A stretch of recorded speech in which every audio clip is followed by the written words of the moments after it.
Erased, the finale. Satoru spent all of this time during these revivals, traced back to the past, trying to save his friends slash classmates. After the first failed revival, he was framed for a separate murder of his own mother and was sentenced to jail. But just before he was locked up, he got put into the second revival. With a little bit of experience, he managed to save the 3 original targets and even prevented a 4th from happening. But after playing with fire for so long, he finally done got himself burned. He let himself get a little too close to the killer without realizing, and was abandoned in a moving car to crash into a frozen lake. But just before being submerged into the lake, he yells at the killer, his own teacher, Yashiro, "I know what lies in your future." The next thing we hear is a story. This man is talking about his past and how it all started. He says it was back in the 6th grade. One of the girls in his class had brought a box full of hamsters to class. She had accidentally let them breed and didn't know what to do with them all.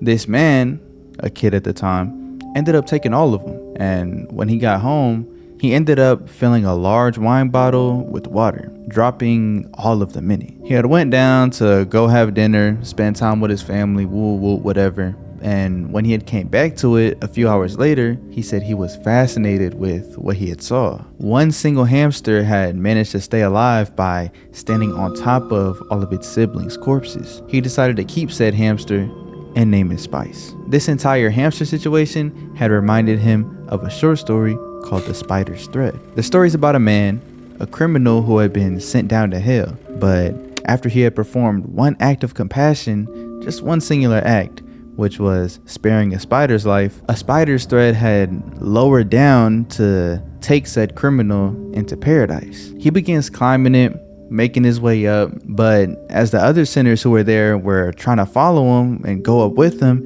he began kicking them all down. And at that exact moment, the thread broke, casting him and the rest of the sinners back down into the depths of hell forever. The man says that ever since he met Spice, the hamster, he says he started seeing these spider's threads every now and then. And anyone who he's ever seen with the thread above their head, he's killed.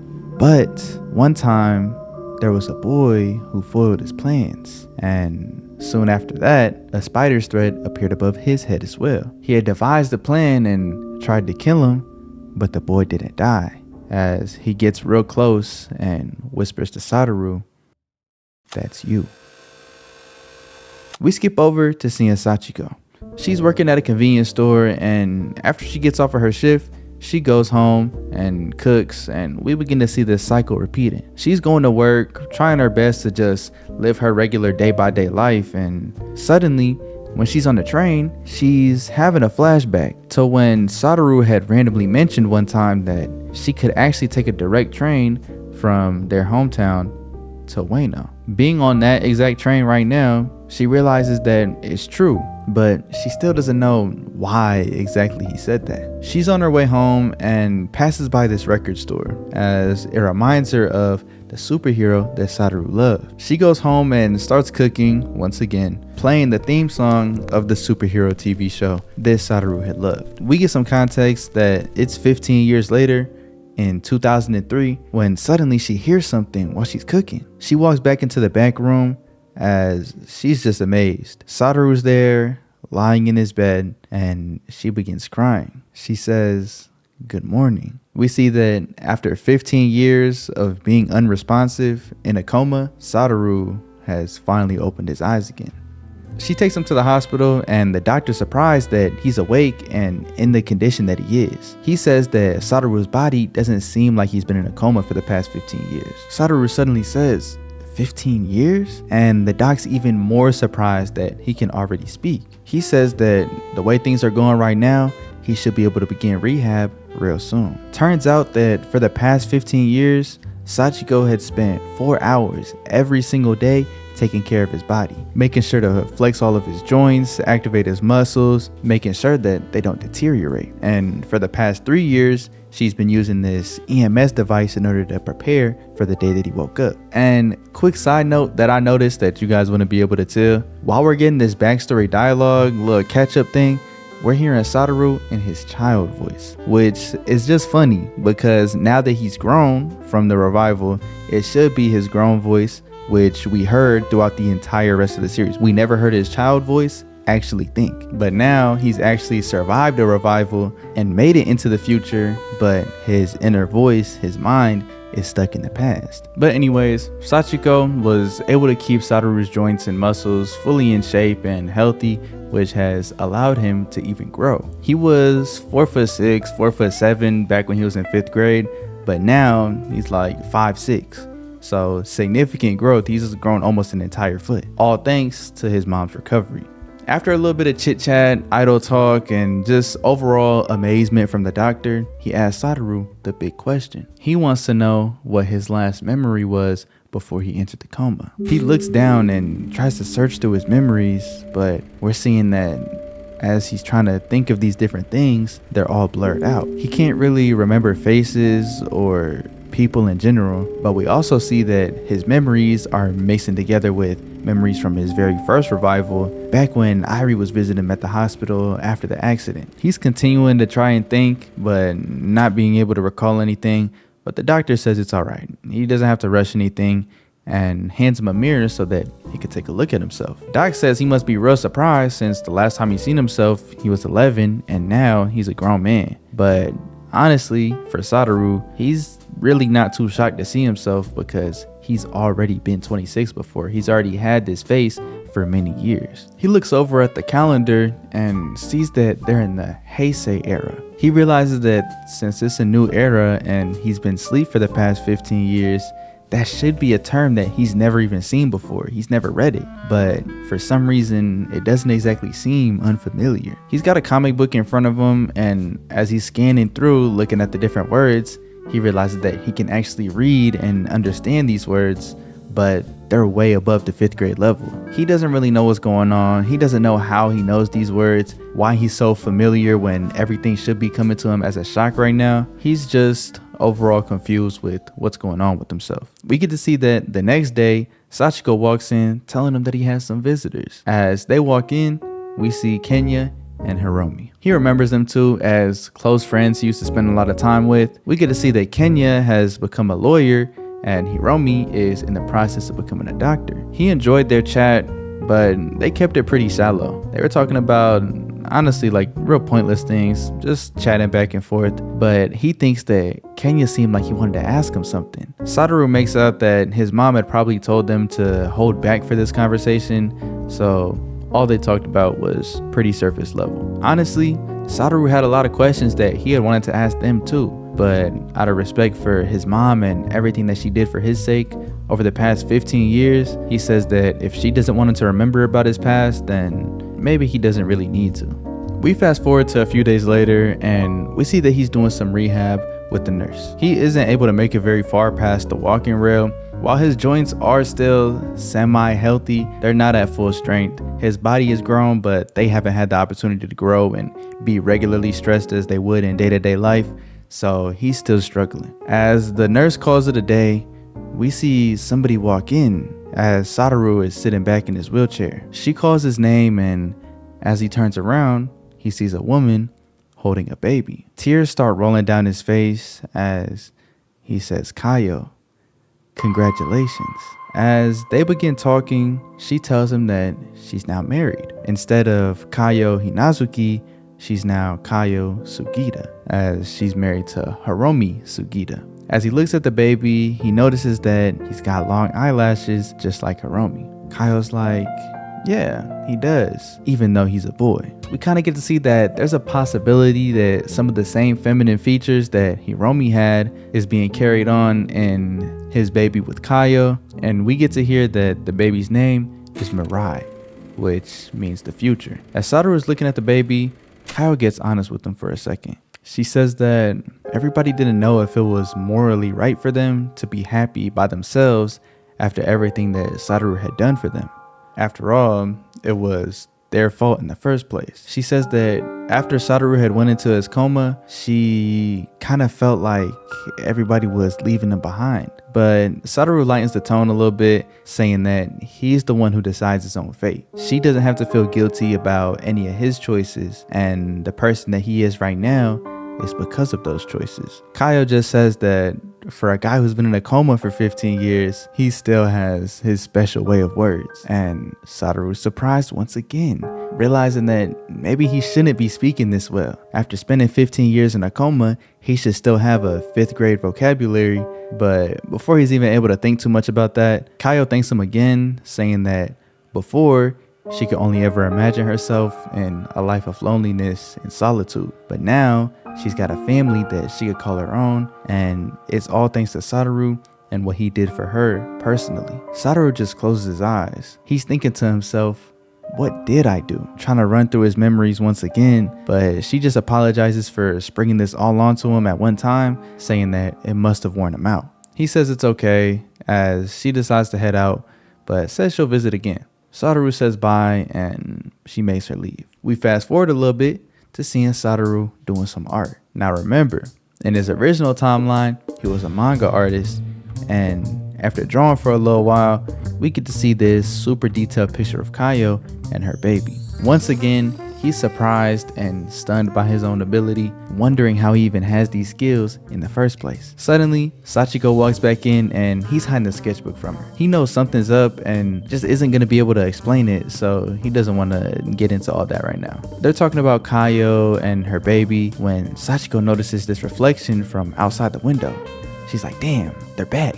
She's explaining to him that it's a bunch of gossip magazine photographers trying to get the inside scoop on the boy who woke up from a 15-year coma. Suddenly, the doctor walks in, and as Satoru was talking with him, he asks when he's going to be able to walk again. Doc really isn't able to give a good estimate since Satoru's case is pretty specific, pretty unique, but he points out that he wants to double up his rehab regimen starting today. He wants to be able to walk and get on his feet to go outside as soon as possible. The doctor's stunned, but he says since he's doing so well, at the very least, he'll consider it. Suddenly, he gets a phone call, and turns out it's the director of the hospital that they're at right now. They're talking about Satoru and how he's making a steady recovery and might be able to regain his memory sometime soon. But the director asks him something that we don't get to hear. The doctor gets real stern, saying, no, just like I told you earlier, I'ma have to turn you down. My patient isn't some guinea pig. He's starting to get upset, worked up,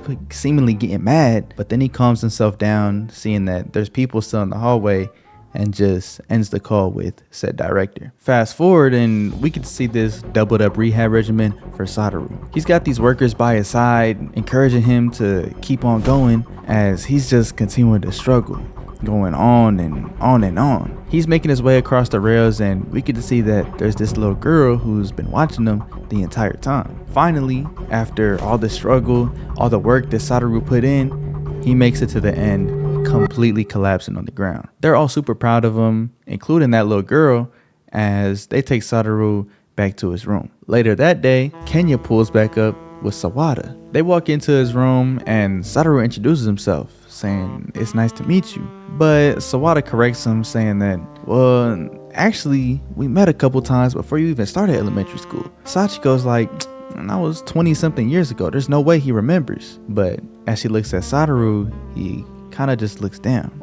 They have their little conversation or whatever. It's nothing really too important. We just fast forward to seeing Kenya and Sawada leaving. They're saying that they're not in a rush right now. They've already waited for the past 15 years for this to happen, so they can afford to take things kind of slow. Knowing Sawada's background as a TV reporter and Kenya's now profession as a lawyer, we can piece together that they're obviously trying to figure out who was behind these murders and attempted murder of Satoru, but they're respecting Sachiko as well as Satoru's own time and mental headspace. The next place we go is outside. Satoru's in his wheelchair, kind of just chilling, when he sees the same girl from earlier who was watching him do his rehab. He strolls on up to her and they just begin making small talk, chatting a little bit, and we get some context that her name is Kumi. She's having surgery in a couple weeks and her big brother is going to transfer her some bone marrow. The doctor says it's going to cure her she has leukemia, but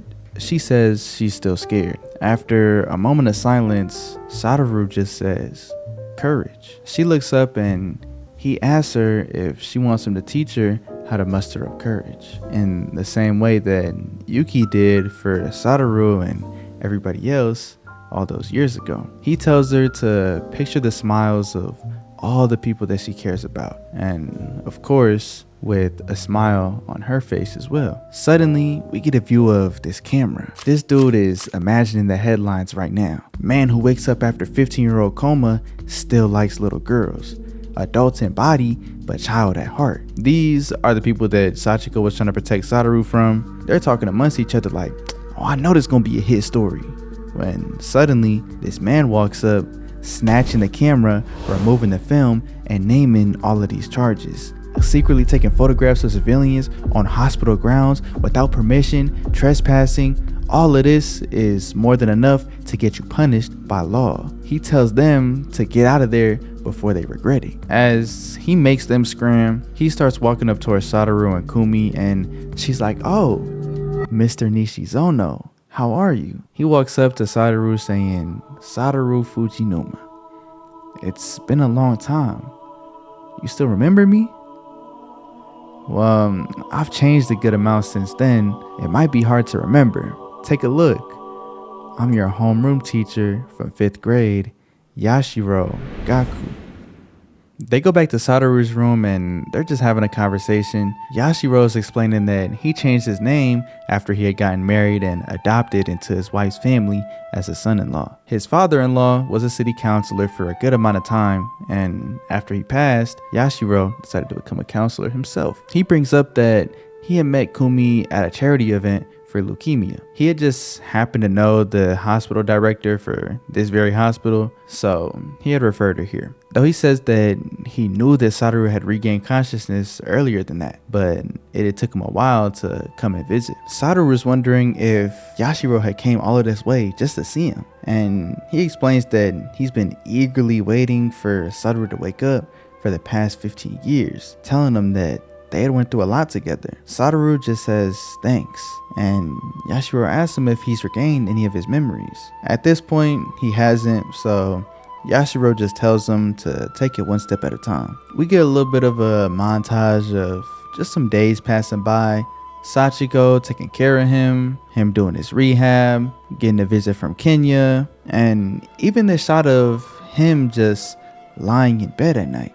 But finally, we get a view of Kumi sleeping and Yashiro there by her side. He takes a phone that was in his hand, sets it by a bunch of her stuffed animals, and as he walks out, we see that Satoru in his wheelchair was trying to make his way to go over and see her. They begin talking, and he says that since Kumi's surgery is coming up, today's the last day that she can have visitors.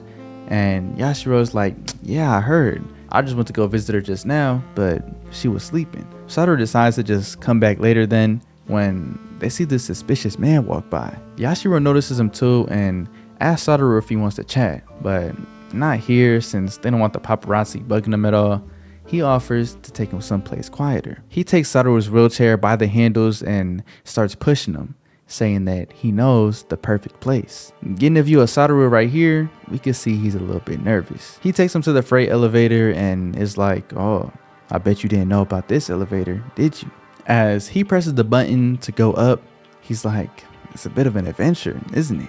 As we get a view of Yashiro looking down at Satoru with a slight grin on his face. As they go into the elevator and begin going up, we can hear Yashiro tapping his finger on the handles of his wheelchair. As they make it to the roof, Yashiro's kind of upset, saying that it's a shame that it's raining. Normally, they'd get to see a beautiful sunset from this angle up here around this time of day. But nonetheless, they still won't be interrupted up here, so they should be good. He tells Satoru to keep this all a secret since this place is technically off limits. Satoru is just being silent this entire time as Yashiro continues going on and on. He says it kind of reminds him of how Satoru and all of his friends used to talk about going to their quote-unquote hideout. They kind of have their own hideout in some type of way, but Sadaru cuts him off, calling his name. As Yashiro looks at him, Sadaru says,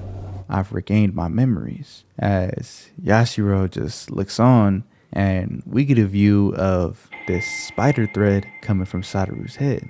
We get a flashback to the conversation that he had with Kayo, where she says that everything Sadaru had did for them allowed her to be able to live a life with a family that she could call her own. After she had said that, he had remembered that he had saved Kayo from this murderer. And as we fast forward through these memories, we see him trying to save Aya and even Masato, all the way up to the day that Yashiro had trapped Sadaru into the car, as Yashiro's just looking at him with that same exact smile on his face. We get another flashback to Sadaru getting a visit from Kenya and Hiromi. They're talking about Kazu and Osamu, both of their professions, when Kenya points out that Misato actually said she'd be coming by to visit him soon. Sadaru's confused because he had always thought that she had hated him. Hiromi's kind of reminiscing on their little bouts back in the day, their little feuds, like that whole thing with the lunch money incident where she had tried to put it all on Kayo and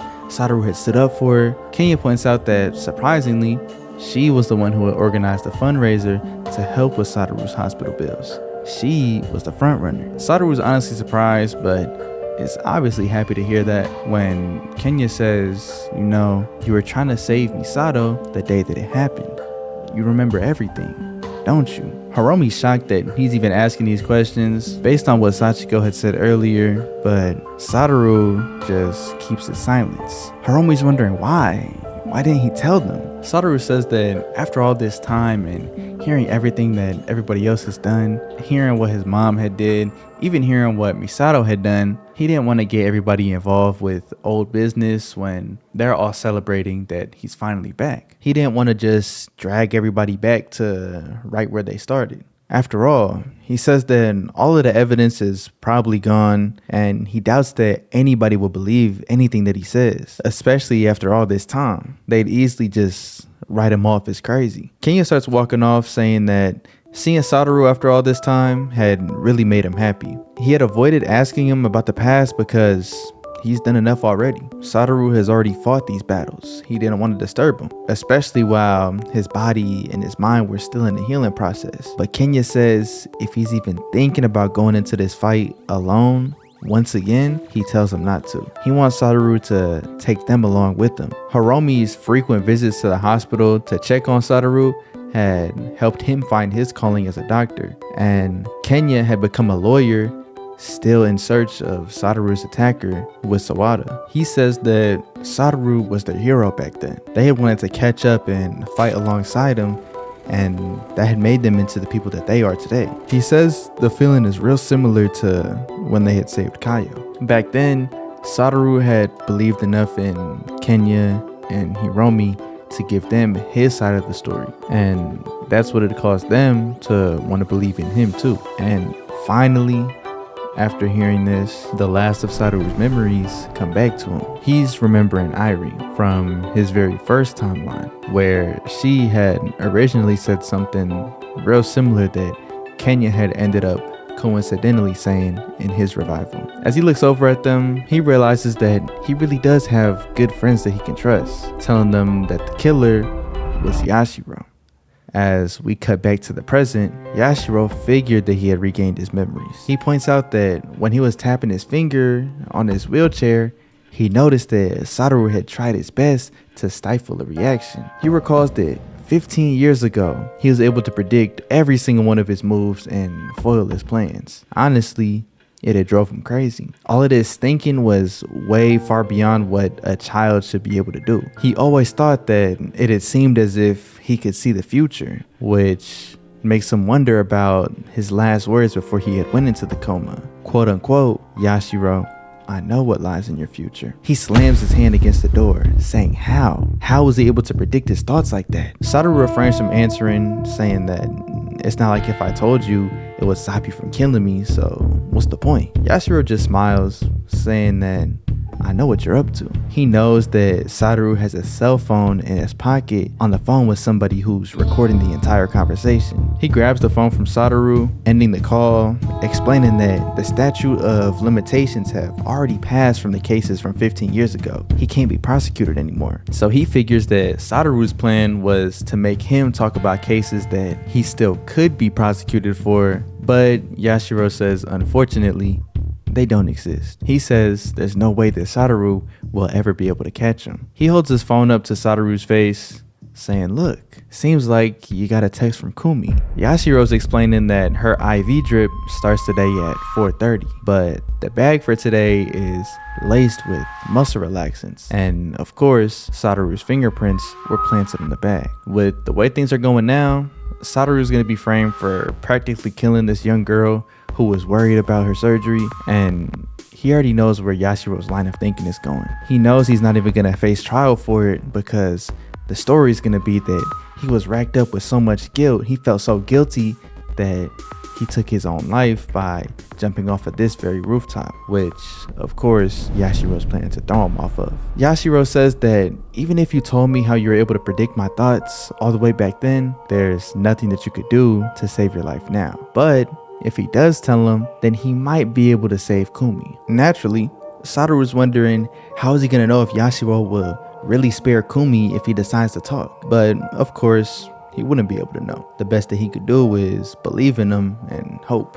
Regardless, he's gonna die, and Kumi at least has somewhat of a chance if he decides to talk now. Sadaru, stunned with no response, just looks down. As Yashiro's looking at his watch, he realizes that they're out of time. He says that this whole thing was a big gamble for him as well. Kumi's IV drip is starting, and he assumes that in the end, there must have been no real reason as to why Sadaru was able to predict his moves. It was all just luck. So that last thing that he said about knowing what lies in his future was a bluff as well. But he goes up to Sadaru saying that at the very least, he'll do him a favor and put all of his heart into writing his final message to his mother. As Sadaru is forced to look at the message that Yashiro's writing, we get a flashback to just the other day. Sachiko's talking to Sadaru, saying that she's gonna head out for work, but he doesn't respond. She assumes that he's sleeping, so she's about to head out, but he calls to her last second saying,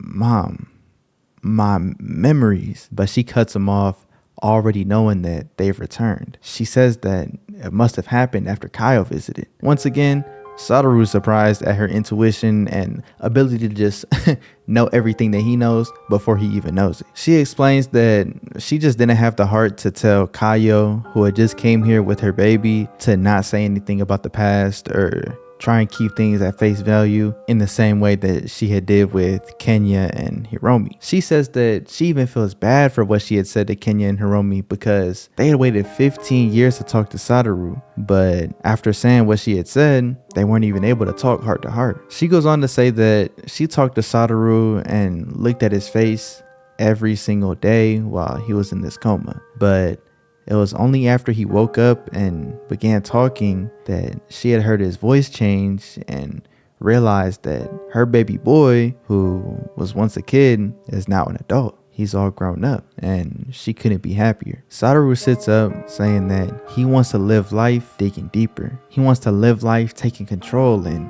making that extra step. But as she begins tearing up, she says it's a little late to be saying that. That's how you lived your life even before the coma. Now fast forward to the present, Sadaru brings up a quote from Yashiro's speech at the 6th grade graduation. Filling the holes in ourselves is what life is all about. Yashiro recalls that was a part of his graduation day speech, and Sadaru recalls back to the day that Kaio was placed under protective custody. He remembers the look on Yashiro's face after he had helped him save her, and he says that that's the face that he remembered most clearly. His father was never there in his life. He had left the family just after Sadaru was born. So at that moment in time, Yashiro had taken his place. Yashiro had filled that gaping hole in Sadaru's heart. But Yashiro says that he had spent 15 years waiting for Sadaru to wake up too. When he had went into that coma, he had suddenly lost that impulse that quote unquote had defined him. He says that he waited for so long, but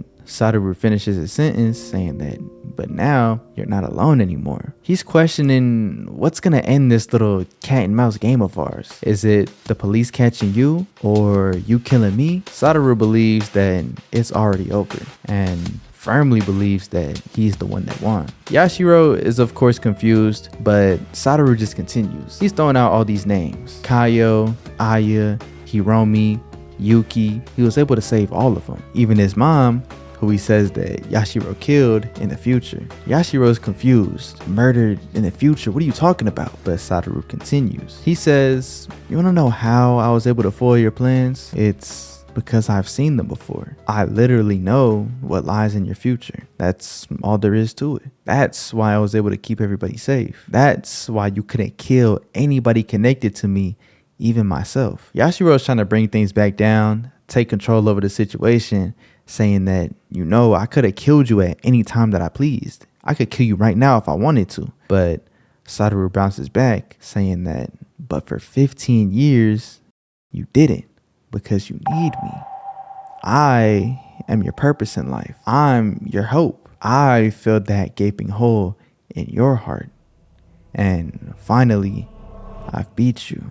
Yashiro throws his glasses to the ground, screaming at him, saying that you're wrong. You're wrong. It's not true. But Satoru says this time it's no different. I'm gonna win again. He rams into Yashiro, spinning around and dashing towards the open gate on the roof. He turns around at the last second, launching himself backwards.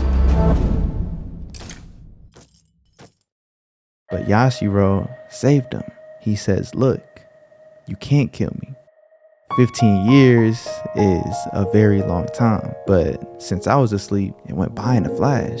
For you, I imagine it must have felt like an eternity. We get flashbacks of Yashiro waiting for Satoru to wake up. He was leaving gifts, waiting by his side, and even caring for him, shaving his beard, plucking extra hairs. Satoru says that it's only because I'm around that you can even still feel alive. I've repeated my life many times now. You've killed several of my friends, even my mother, but still, I bear no hatred towards you because there's only one person in this world who knows the real you.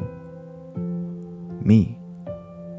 Yashiro's tearing up as he looks at Satoru, who's just sitting there smiling. He begins to loosen his grip on the wheelchair, and as he lets him fall, he says, Satoru, I can't do it.